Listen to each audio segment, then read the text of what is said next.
నమస్కారం. Welcome to అమ్మ చెప్పే కథలు. ఇవాళ మనం చెప్పుకోబోయే కథ పేరు మేకల కాపరి తెలివి. అనగనగా ఒక ఊరు ఉంది. ఆ ఊర్లో సోమయ్య అనే మేకలు కాచుకునేవాడు ఉండేవాడు. అతను రోజు పొద్దున్నే లేచాక మేకలు గడ్డి తినడానికి తీసుకెళ్లేవాడు. మళ్ళీ సాయంత్రం తిరిగి వచ్చేవాడు. ఇంటి నుంచి వెళ్లే ముందు ఒకసారి లెక్కించేవాడు ఎన్ని మేకలున్నాయా అని.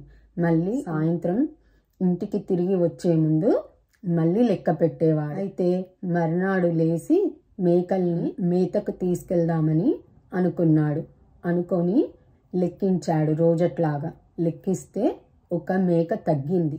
అదేంటి, నిన్న సాయంత్రం నేను లెక్క పెట్టినప్పుడు సరిగ్గానే ఉండే కదా, ఇప్పుడు ఒక మేక తగ్గిందేంటి అని ఆలోచించాడు.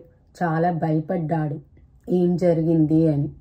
అటు ఇటు వెళ్ళి వెతికాడు మేక కోసం. ఎంత వెతికినా మేక దొరకలేదు.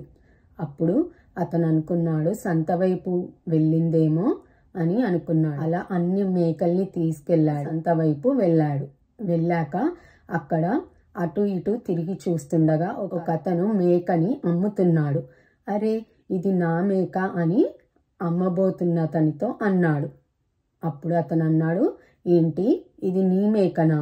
దీన్ని నేను 3 సంవత్సరాల నుంచి పెంచుతున్నాను. ఇది నీ మేక కాదు అని అన్నాడు. సోమయ్య అన్నాడు, అయితే వీటికి గుర్తులు ఉంటాయి కదా, చెప్పు, ఏవన్నా గుర్తులు, నేను అడుగుతాను, నువ్వు చెప్పు అని సోమయ్య అన్నాడు. అయితే సోమయ్య అన్నాడు, దీనికి కుడి చెవు వినిపించదా, ఎడమ చెవు వినిపించదా అని సోమయ్య అతన్ని అడిగాడనమాట. అప్పుడు అతను ఆలోచిస్తూ కుడివైపు అని చెప్పాడు. అప్పుడు సోమయ్య అన్నాడు, బాగా ఆలోచించుకొని చెప్పు, కుడి చెవ్వే వినిపించదా ఈ మేకకి అని అన్నాడు. అప్పుడు మళ్ళీ ఆలోచించి ఆ వ్యక్తి అన్నాడు, కుడి కాదు, దీనికి ఎడమ చెవు వినిపించదు అని వంటలు పడుతూ చెప్పాడు. బాగా ఆలోచించు, దీనికి 2 చెవులు వినిపించవా, ఒక్క చెవు వినిపిస్తుందా, 2 చెవులు వినిపిస్తాయా అని ఆలోచించి చెప్పామని సోమయ్య అన్నాడు. దీనికి 2 చెవులు వినిపించవు కదా అంటే, అవునవును, కంగారులో మర్చిపోయాను, మేకకి 2 చెవులు వినిపించవు అని అన్నాడు ఆ వ్యక్తి. సోమయ్య అన్నాడు, మళ్ళీ ఈ మేకకి ఏ లోపం లేదు, 2 చెవులు సరిగ్గా వినపడతాయి అని అన్నాడు.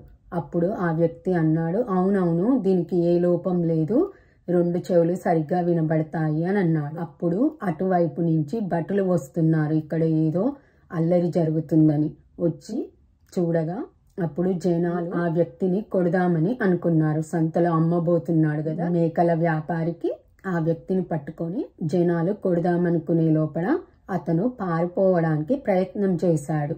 కానీ భటులు ఆ వ్యక్తిని బంధించి చెరసాలలో పెట్టాడు. కథ కంచికి మనం ఇంటికి. ఈ కథ వల్ల మనకు అర్థమైంది ఏంటంటే, సోమయ్య అతని మేక పోయినప్పుడు కంగారు పడకుండా కొన్ని గుర్తులు అడిగి తెలివిగా సమయస్ఫూర్తితో ఆ కష్టంలో నుంచి బయటపడ్డాడు. ఇప్పుడైతే ఆ వ్యక్తి సోమయ్య చెప్పిన దానికల్లా అవును అవును అని మార్చుకుంటూ పోయాడో అప్పుడే అర్థమైంది అక్కడ ఉన్న చుట్టూ జనానికి ఆ వ్యక్తి అబద్ధం చెప్తున్నాడని. Please like, share and subscribe.